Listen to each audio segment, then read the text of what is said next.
এখন আমরা বলতে চলেছি এমএনডি, মোটর নিউরন ডিজিজ। এই মোটর নিউরন ডিজিজে আমরা টাং এক্সারসাইজ কী করে করব এবং জ এক্সারসাইজ কী করে করতে হবে সেগুলো আমরা দেখাতে চলেছি। এখানে চলে আসো।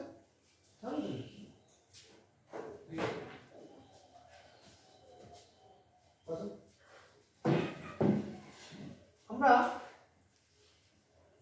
সমস্যা কি হয় না, চিবিয়ে খেতে পারে না, চিবাতে গেলে সমস্যা হয়, তখন তাকে এক্সারসাইজ করতে হবে। চলে আসবো, কোনো অসুবিধা নেই। এদিকে ফাঁকা চলে আসবো, তারপর মুখ বন্ধ। এটা করছে ঠিকই, কিন্তু চিবাতে গেলে যে শক্তিটা লাগে সেটা তার নেই, তা চলে গেছে। তাহলে আমাকে সেই শক্তি জোগাড় করতে হবে। ফার্স্ট হচ্ছে তাহলে স্ট্রেন্থারিং দেওয়া উচিত, কিন্তু স্ট্রেন্থারিং প্রথমেই দেবে না। সমস্যা কোথায় হবে না, এত ব্যথা হবে যাতে চিন্তার বাইরে। হাঁ করো, ছাড়ো, হাঁ। আমরা এখানে জাস্ট আঙুল দিয়ে টাচ করে থাকি। ফার্স্ট ছাড়ো, হাঁ, ছাড়ো। এটা তো সম্ভব। হাঁ, এদিকে নিয়ে আসো, এদিকে জটা, এদিকে এদিকে এদিকে এদিকে, ছেড়ে মুখ বন্ধ, ঢোক গেল। এটা হচ্ছে সোয়ালো থেরাপির একটা পার্ট। আমরা পরে সোয়ালো থেরাপিটাও শেখাবো। এইটা ঢোক গিলতে হবে, তাহলে এই পোর্শনটা কাজ করছে। ঠিক আছে, আবার হাঁ করো, ছাড়ো। দেখো ওটা ফ্রি হয়ে গেছে, কারণ ওনার হাত এখানে, হাত রাখো, হাঁ করো, ছাড়ো। মানে এখান দিয়ে ঠেলবে যতক্ষণ আঙুল, একটা আঙুল রেজিস্ট্যান্স, ফিঙ্গার রেজিস্ট্যান্সের কাজ হচ্ছে, প্লাস জয়ের স্ট্রেন্থারিং এক্সারসাইজ। হাঁ করো, ছাড়ো, হাঁ, ছাড়ো। নেক্সট আঙুল চেঞ্জ করো, হাঁ, ছাড়ো। বুঝতে পারলাম?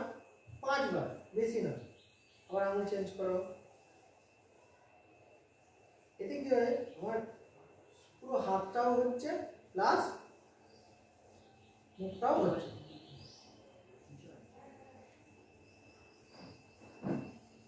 নেক্সট ফু দাও,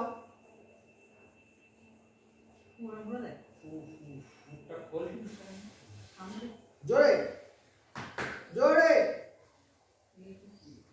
ফু। তাহলে এটা হচ্ছে এক্সারসাইজ।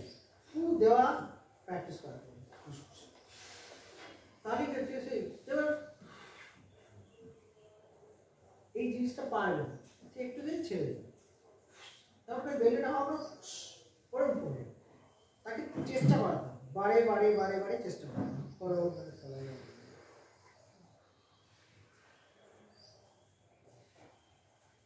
গাল ফোলো, এরকম পুশ করে দেবে, মুখ থেকে বেরিয়ে যাচ্ছে। তখন হাতটা মুখে বলে, মুখে ঠেকাও, খোলাও, ছাড়ো। আবার 10 বার।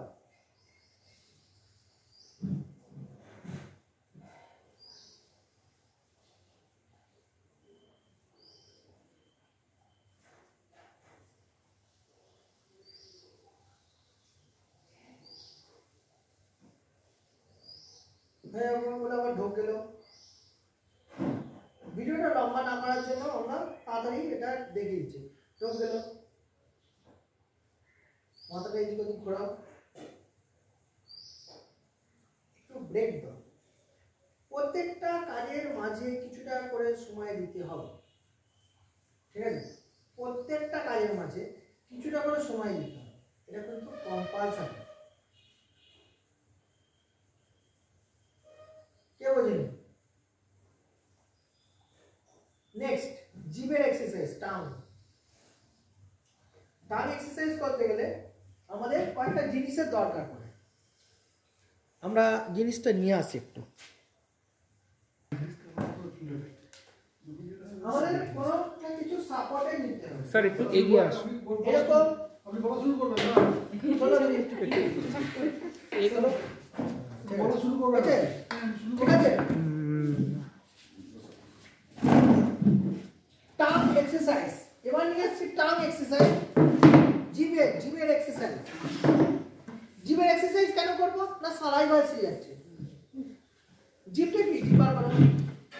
এই জিভ এর একদিকটা পেছনে লেগে আছে, জিভ তোলো, জিভটা তোলো উপরে, আর জিভটা তাতে কাটছো না, হ্যাঁ এটা পেছনের দিকটা লেগে রয়েছে, সাইডে গ্ল্যান্ড রয়েছে, জিভের ভেতরেও ঠিক আছে। এই জিভটা তারা নাড়াতে পারে না, সমস্যাটা এখানে আসে। তো যদি না নাড়াতে পারে তাহলে জিভটা না নাড়লে খাবারটা ওলট পালট করে। জিভের কাজ কি? খাবারটাকে মানে মিক্সিং করে। যেমন ঢালাই মেশিন, ঢালাই মেশিনে এক জায়গা থেকে আরেক জায়গায় ঘুরিয়ে করে।